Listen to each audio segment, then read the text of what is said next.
जय जगन्नाथ। आज आम जक्ष्मा रोग बा ट्यूबरक्युलोसिस ये शेष भाग आम जाना शेष जो पार्ट मुझे कहवाक जाऊँगी से आम जाना जे क्यों क्यों एंटीबायोटिक्स जक्ष्मा रोग भल होगापी डॉक्टर साधारणतः एडवाइस करि थांती। किंतु आम प्रथम मन रखा उचित जे बिना डॉक्टर परामर्श रे आम निज इच्छा अनुसार केभे भी ये जक्ष्मा रोग होइथिले मेडिसिन निज इच्छा अनुसार नपा नहीं। तो प्रथमे डॉक्टर डिसाइड करती जे क्यों एंटी जो जक्ष्माटी होइछि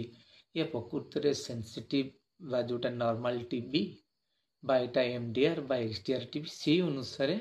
मेडिसिन लिखा जाई थाए बा एडवाइस करा जाई थाए एवं केते मास से नब सेति पई मध्य या डॉक्टर को द्वारा स्थिरीकृत होई थाए। तेणु यह डिपेंड करे जे यह स्टेज कौन बा या क्यों टीबीटा सेंसिटिव और रेजिस्टेंस एवं ता बाद मध्य यदि ब्रेन टीबी होई थाए तो सेते बेले मध्य ब्रेन टीबीटा जेहेतु एक्स्ट्रा पल्मोनारी टीबी मध्य तेणु सेथिर मध्य कौन हुए ना ड्रग को एक्सटेंशन आहरी 3 मास अर्थात 9 मास पर्यंत मध्य खाइबाकू पड़ी थाए। तेणु यह निर्भर करे क्यों प्रकार टीबी साइट कौन तो से अनुसार डॉक्टर डिसाइड करता। तथापि आमे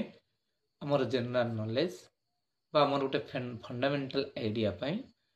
आमे आसंत जानिबा क्यों क्यों एंटीबायोटिक गुडिक साधारणतः जक्ष्मा बा ट्यूबरक्युलोसिस पाई यूज होई थाए। तो जदि नॉर्मल टीबी बा ससेप्टेबिलिटी टीबी बा सेंसिटिव टीबी ताहले सेति पई आमे साधारणतः डॉक्टर हमर एडवाइस करते फर्स्ट लाइन ड्रग्स एवं तार अंतर्भुक्त ड्रग गुडिक हला बा एंटीबायोटिक्स हला रिफाम्पिसिन आइसोनियाजिड पैराजिनामाइड एंड इथाम्बुटल एवं जदि यह एमडीआर टीबी हला बा एक्सडीआर टीबी हला ताले ड्रग रेजिमेंट चेंज हो जाए ताटर हायर एंटीबायोटिक्स हमको नबाक पड़ी थाए। पूर्व इंजेक्टेबल ड्रग्स दिया जाउथला जेमति कि स्ट्रेप्टोमाइसिन आमिकासिन कानामाइसिन कैप्रियोमाइसिन एमती सब ड्रग हमको नबाक पड़ुथला किंतु एबे यह कन्वर्ट हो जाइछि ओराली अर्थात आमे एक ओराली आमे नहीं थाउ एवं एबे रिसेंटली गोटे सर्ट टर्म ड्रग दि जाउछि जोटा कि बिपालेम बोली कहा जाउछि सर्ट रे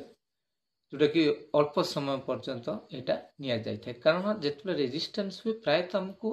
18 रु 24 मास पर्यंत मेडिसिन नबागु पड़ी थाए गोटे लॉन्ग टर्म किंतु एबे ताहाकू कन्वर्ट करि दिया गलानी आस्ते आस्ते सर्ट टर्म को जेमति कि बिपालेम यूज करूछे बेडाकुलिन प्रेटोमानिड लिनेजोलिड एवं मॉक्सिफ्लोक्सासिन एवं केते गुड़िए टीबी केस रे मध्य आमे